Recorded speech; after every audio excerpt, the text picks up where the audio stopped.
everybody, I'm Joey Evans, and today we are taking a look at Explosion in the Laboratory. Explosion in the Laboratory is by Weird Giraffe Games, and they actually created Fire in the Library, which I really enjoy that. It's a push your luck style game, and this, when it came out, it's a smaller game, more of a travel game, and it's kind of, in essence, how the Fire in the Library started, because there's an explosion in the laboratory. But pretty much because I like push your luck and I also like travel games. I'm trying to find more travel games to be able to take with me wherever I go. So I was hoping this would kind of give me the same feel of that Fire in the Library, but in a smaller, portable style game. So first, before we get to what I thought about it, let's see quickly how it's played. Okay, we are set up for Explosion in the Library right now. This is a setup. We're going to do a two-player game, but really I'm just going to show you how a round happens on this. This is a push your luck, and you are combining chemicals trying not to get them to explode. You can have a total of 3 flasks in front of you, and how do you do that? First off, here we go. This has a handy-dandy guide here. Turn planning. Then you've got mixing compounds, and you're going to score your beaker or you're going to explode. So first off, everyone does get a process card. You're going to choose, there are 2 sides of these that you're going to choose. So you're going to choose which side to use. So I'm going to go ahead and have this side face up, meaning I'm going to use this side right here. And this is increase or decrease the selected chemical value by 1. The chemical must exist. Now what does that mean? Well, first off, these are going to actually be in a pile here in front of you. And what's going to happen is you're going to grab these different chemicals. And the way you do that is you're going to count how many of these hazard tokens are right now. Right now there's 1, because these beakers are going to rotate throughout the game, showing more and more of these here. So there's 1 of these. So you're going to mix up these cards here.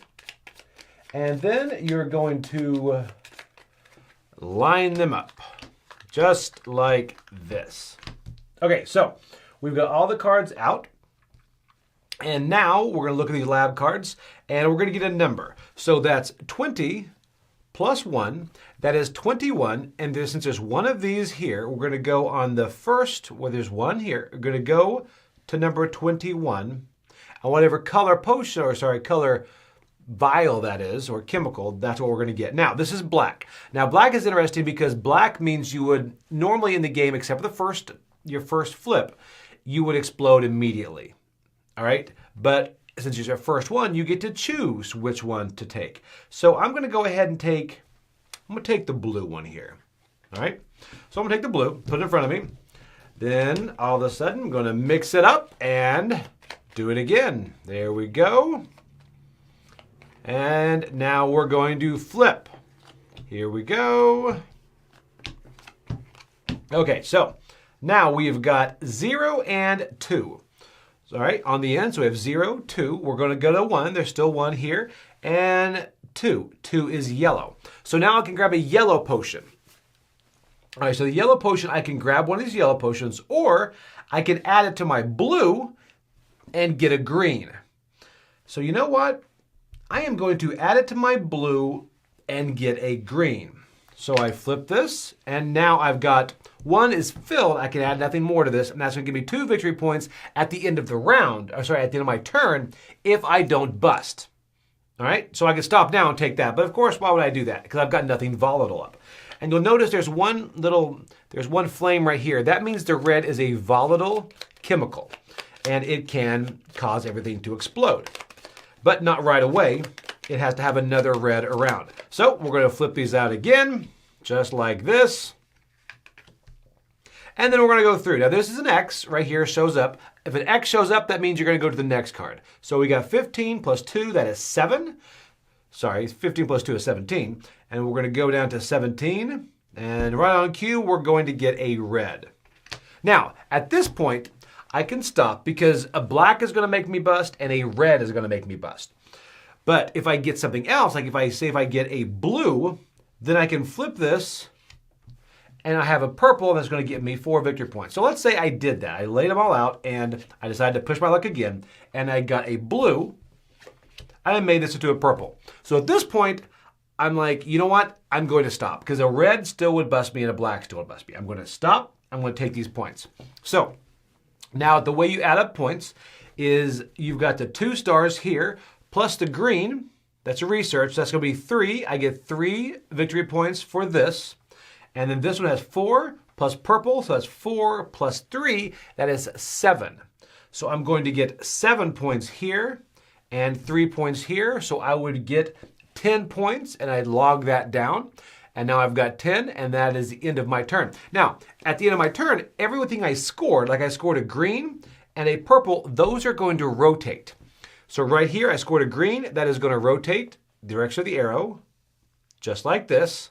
And the purple also scored, so I'm going to rotate just like this. So that means now green is going to be worth more. Purple is going to be worth more as well next time. And you're going to go ahead and take them up, and the next person is going to go. One thing I didn't mention is if you do get 2 blues or something in a row, after we put these back out here, if you do get 2 blues or something in a row, you're not going to be able to score these extra points up here because it's the same color. However, you will get another process card. So if I decide to fill this up with blue, at the end of my turn, I will get those 2 and I also get a process card. Now these process cards, I showed you before, are going to have a couple of sides. One, it's going to show you when you can do it. You can do this during beaker scoring. And on this one, you can do this during the turn planning. So they're going to give you different abilities. This one lets you kind of change the potion you're going to grab. Certain things happen after you bust, or you have an unstable mixture. Then you can use this.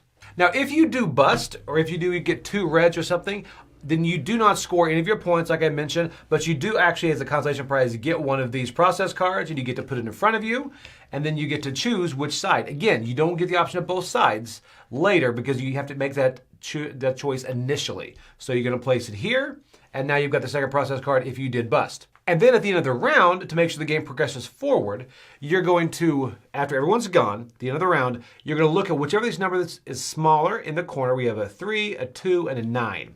You are going to rotate that. So that is a 2, that is the smallest, and it is going to rotate just like this. And then when you keep going around, eventually they're going to flip, just like this. And whenever one of these shows up, the little yellow X, then the game ends immediately. You score your points, and whoever has the most victory points is the best chemist ever and has not exploded the library. Okay, so again, that's not all the rules. It's just kind of a quick how to play or the feeling of explosion in the laboratory. First off, fire in the library is a push your luck, like I said, but you're pulling cubes. This one, you're flipping those cards, and I really enjoy that. Now, before we get into that, one of my biggest things when I open this up is the fact there's nowhere to keep score. That really bothered me at first because I was like, oh, I mean, you can keep a piece of paper or whatever, and you can keep score on your phone, which is they recommend several of those, a piece of paper or whatever. I actually use some dice, so I put dice, but dice would not fit in the box because it is such a small box. But just know that going in, you're going to have to keep score on your own. I do wish they would have included, I think it was Hero Realms, that had a couple of cards that you could then turn and you could score with those 2 cards. They'd have 10 digits and 1 digits, and you slowly would score with those cards.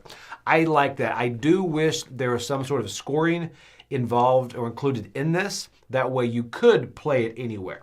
But now, removing that, I finally got over that point. The game itself, when it first comes out, I was like, this is it? You know, because I played this actually with my wife, and I played it several times. We took on the Dice Tower cruise, and I'd bring it out, and everybody had the same thing. They're like, oh, is that it? Because you explain the rules, and you're like, oh, so you kind of have to watch other people as they're doing their turn. So it does have that kind of multiplayer solitaire feel that people don't like. But it kind of, as the game progressed, people got more and more into other people's turns, which is what I noticed. Because there was a turn. Because at first I was like, this game is not clicking. And then later, you're seeing people and you're like, just do it. Just do it. Flip one more card. Just do it one more time. One more flop. And I really enjoyed that because the table would get more and more into the turn as they started flipping, and you're hoping that person pushes their luck. And they have those process cards to help them mitigate if they do bust, because then they could still get some sort of like victory points through half or those 5. So you have different mitigation that's happening because every time you bust, you're going to get those process cards, and some of those can be very powerful. So you're never really out of the game because there seems to be a runaway leader at the beginning, out of luck, of course, as push your luck. but that mitigation does actually help. So the scores are close each time. Now, there's a couple things with the rules that, one is the whole flammable, the red. When it shows up, it's got that flame. And at first we played this wrong. We played where you can't mix two reds together, which thematically makes sense. But I reached out to the publisher and they're like, no, you can't have two reds in front of you. So it's more the fumes that are flammable. And I was like, I don't know how that's going to work because any of those two reds, but it does work. It just makes it turn shorter. So you can really house rule that either way. You can't mix two reds together, but the way it's to be played is you can't have two reds out there as the fumes are flammable. And that does make each turn go quicker. And because of that, the game goes quicker and you're starting to rotate those beakers up the top quicker as well. Okay, so how does this go as a travel game? I really enjoy this. This is just cards. You can just play this on. It's not as small as a button shy style game, but it does give you a bit better feel, and it's very different. It's a push your luck travel game, and there's not a lot of those. Like my wife and I are actually going to Indiana this week, and we are actually going to take this to play on the plane because it is that style of game. And there's something fun about just watching the other person going, you're going to do it, you're going to do it. And then when they succeed, it's rewarding for them, but when they fail, it's so rewarding for you. So that's why I like Push Your Luck. This does not replace Fire and Library for me, but it does kind of give you that same feel when you're on the road. So if you're looking for a travel game, I actually give this a 7 because I was going to come at a 6.5, but then I bumped it up to 7 because we're taking it with us. So that itself says something. If I really want to take a game with us, you can only take so many things in your pocket, in your carry-on, and this is one I'm going to take. That says right there that it does what it's supposed to do. It gives you that push your luck feel as a travel game. So I do like that. And of course the artwork's very cute. The rules are very light. You can get right into it. And that push your luck aspect, I love. And that is Explosion in the Laboratory or Laboratory. So, all right. Thanks, guys. I'm Joy Evans. Bye-bye.